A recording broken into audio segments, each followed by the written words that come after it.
एक assistant attorney general of Pakistan का मैं इंटरव्यू ले रहा हूँ, तो जाहिर है जब आप पाकिस्तान छोड़कर आए इतनी अच्छी जॉब छोड़कर, तो यकीनन इस कंट्री में कुछ ना कुछ पोटेंशियल है, क्योंकि जो एजुकेशन आपकी है, जो आपका रुतबा था पाकिस्तान में, इन सब चीज़ों को छोड़ना आसान नहीं है।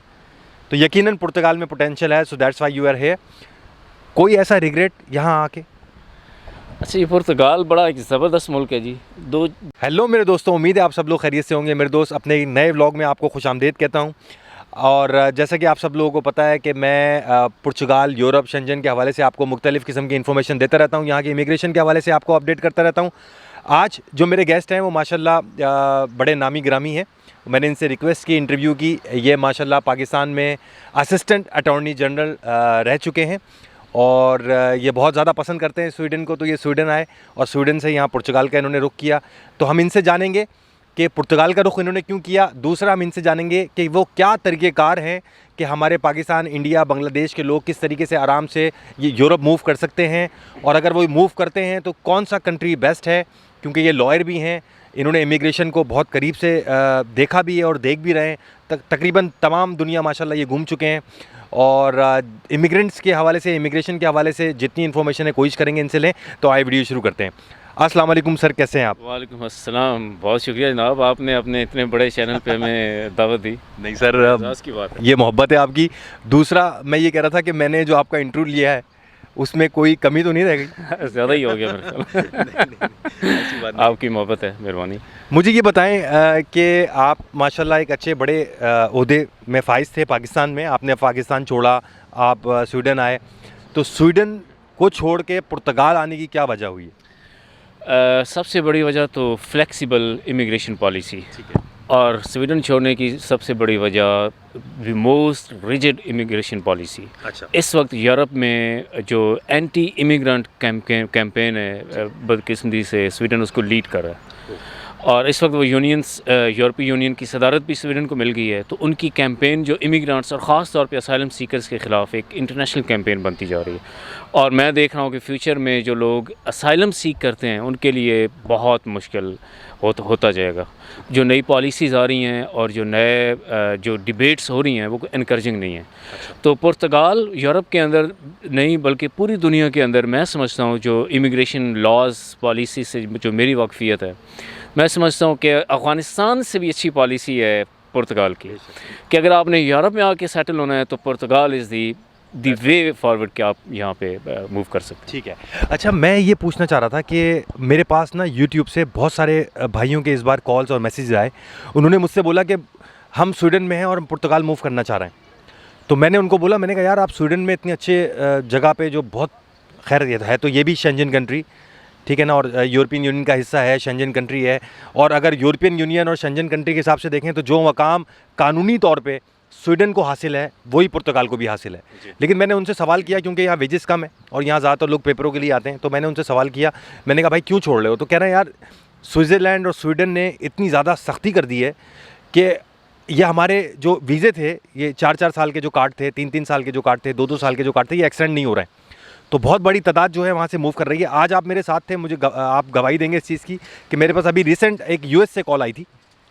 तो उन्होंने मुझे यही बोला, मेरे दोस्तों ये सारी बातें आपको बताना बहुत ज़रूरी है, क्योंकि मेरे पास सिर्फ वही लोग सब्सक्राइबर नहीं हैं, या मेरी वीडियो वही सिर्फ नहीं देखते जो कि सिर्फ पुर्तगाल आ रहे हैं। हर तरह की इन्फॉर्मेशन वीडियो में होती है, तो सब लोग देख रहे होते हैं।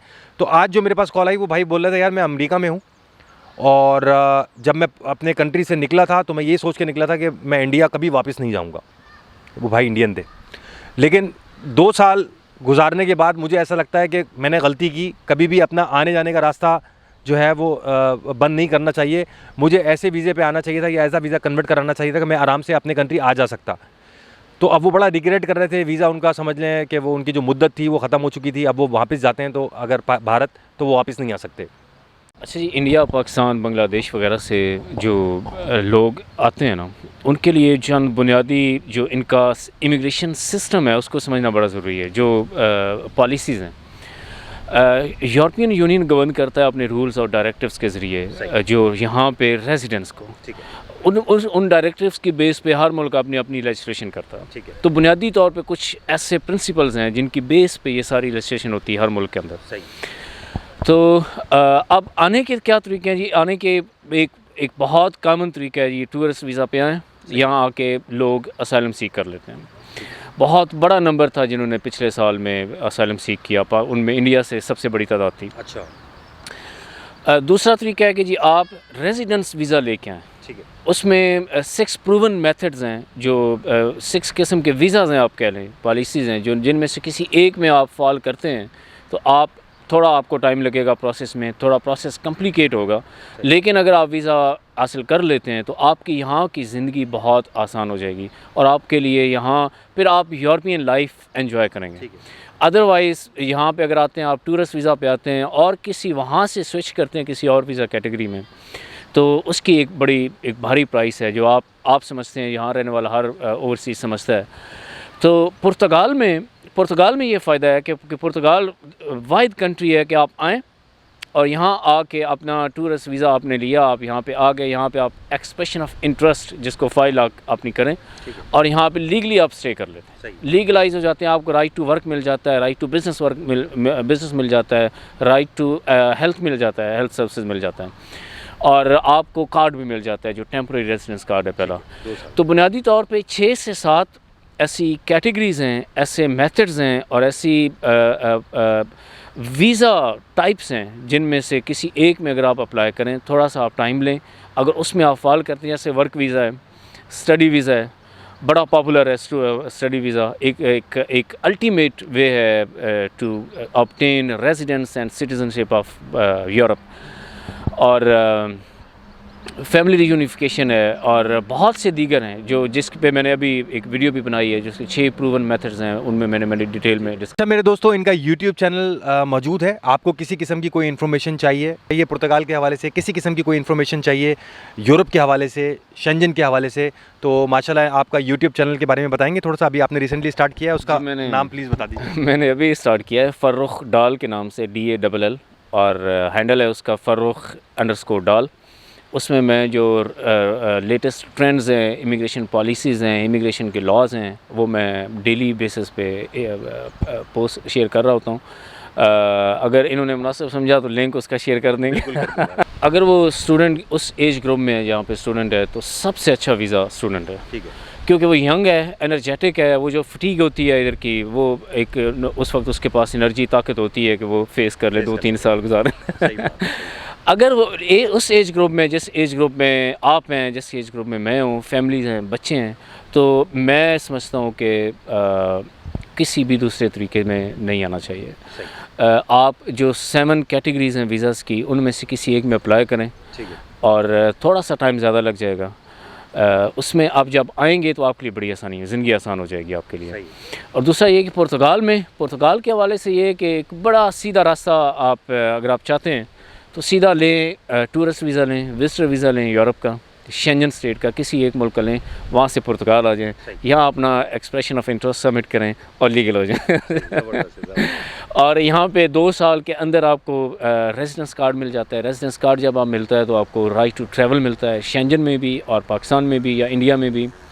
राइट टू फैमिली रियूनिफिकेशन मिलता है, मतलब ये कि आप अपनी फैमिली या अपने बच्चे बुला सकते हैं और आपको हेल्थ सर्विसेज तक एक्सेस हो जाती है। एजुकेशन तक आपको जो राइट टू एजुकेशन है वो आपके बच्चों को मिल जाता है। तो बहुत सारी सहूलतें हैं जो हासिल होती हैं और वो सारे राइट्स आप एक्सरसाइज करते हैं जो एक यूरोप का सिटीज़न एंजॉय करता है। सिवाय कुछ एक्सेप्शंस हैं, राइट टू वोट है, कौंसलर एक्सेस है, उनके अलावा वो तो आप जब नेशनलिटी आपको मिलती है उस वक्त आपको। एक भाई को इन्होंने मुझे इंट्रोड्यूस कराया, वो ग्रीस में 8 साल से मौजूद थे और 8 साल से वो अपने घर वापस नहीं जा सके, पूरा नक्शा पीछे चेंज हो चुका है। तो ये सबसे अच्छा इन्होंने स्टेप उठाया, या आपने भी उठाया कि आपने पुर्तगाल का रुख किया, ताकि 15 महीने 12 महीने बाद अब जैसे जैसे स्पीड तेज़ से होती जाएगी इंशाल्लाह, तो ये कार्ड का टाइम जो है वो नीचे जाता जाएगा। आई होप कि आपको 10 महीने 8 महीने में कार्ड मिलेगा इंशाल्लाह, और आप इंशाल्लाह फैमिली के पास अपना पीछे आना जाना करेंगे।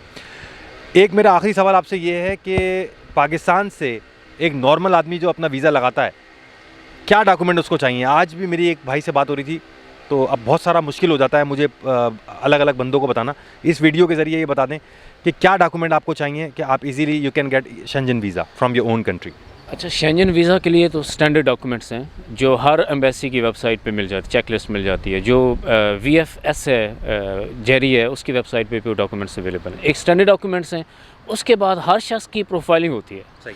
उसका एज ग्रुप, उसकी फैमिली बैकग्राउंड, उसका सोशल बैकग्राउंड, उसका कल्चरल बैकग्राउंड, उसका फाइनेंशियल बैकग्राउंड, उसके मुताबिक डॉक्यूमेंट्स रिक्वायर होते हैं। तो एडवाइस तो यही है, बेहतर तो ये है कि आप किसी प्रोफेशनल की एडवाइस लें और उसके साथ उसके मशवरे से अपनी फ़ाइल प्रिपेयर करें, क्योंकि इंटरव्यू में कुछ ख़ास किस्म के क्वेश्चंस होते हैं, कुछ ख़ास किस्म के स्टैंडर्ड्स हैं जो सेट होते हैं वीज़ा ऑफिसर के ज़हन में, उनके अंदर वो आपको असेस करता है। तो एक प्रोफेशनल, एक एक्सपर्ट जानता है कि वो सवालात क्या होते हैं, तो उस हवाले से आपकी वीज़ा के जो लगने के चांसेस है बहुत बढ़ जाते हैं मेरे ख्याल में। एक assistant attorney general of Pakistan का मैं इंटरव्यू ले रहा हूँ, तो ज़ाहिर है जब आप पाकिस्तान छोड़ कर आए हैं इतनी अच्छी जॉब छोड़कर, तो यकीनन इस कंट्री में कुछ ना कुछ पोटेंशियल है, क्योंकि जो एजुकेशन आपकी है, जो आपका रुतबा था पाकिस्तान में, इन सब चीज़ों को छोड़ना आसान नहीं है। तो यकीनन पुर्तगाल में पोटेंशियल है, so that's why you are here. कोई ऐसा रिग्रेट यहाँ आके? अच्छा, ये पुर्तगाल बड़ा एक ज़बरदस्त मुल्क है जी। दो चीज़ें मुझे सबसे ज़्यादा पसंद आई हैं पुर्तगाल में, वो एक तो मौसम है और दूसरे आप हैं। अच्छा, ये जो पुर्तगीज़ हैं, पुर्तगीज़ इमिग्रेंट्स के हवाले से ना थोड़ा मैंने फ़ील किया है कि ये थोड़े ना झिझक में है। ये अभी कोई इमिग्रेंट फ्रेंडली मुल्क नहीं है जिस तरह वेस्टर्न कंट्रीज़ हैं, क्योंकि अभी इमिग्रेशन जो इमिग्रेंट्स हैं वो कोई ज़्यादा अरसा नहीं हुआ कि यहाँ पे आना शुरू हुए हैं। मेरे ख़्याल में शायद 2010 के बाद ही इधर लोग आना शुरू हुए। तो अभी ये घुलने मिलने में और बहुत सारे मामलात हैं, और कुछ ऐसे भी लोग आपको मिलते हैं जो बिल्कुल भी इमिग्रेंट फ्रेंडली नहीं है। तो overall it's a great country, ज़बरदस्त कल्चर है, मौसम बड़ा अच्छा है और सेफ़ है, सिक्योर है, और आप एंजॉय करते हैं पुर्तगाल में।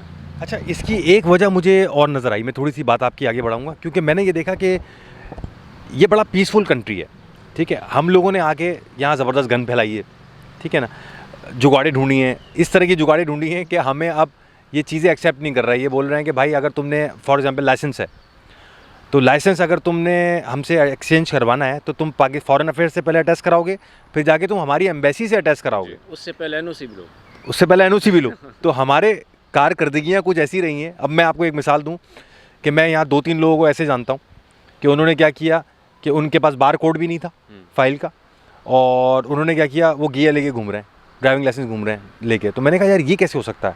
तो बाद में पता ये लगा कि जब इन्होंने लाइसेंस अप्लाई किया है तो किसी और का बार कोड लगा के उसको पेल दिया।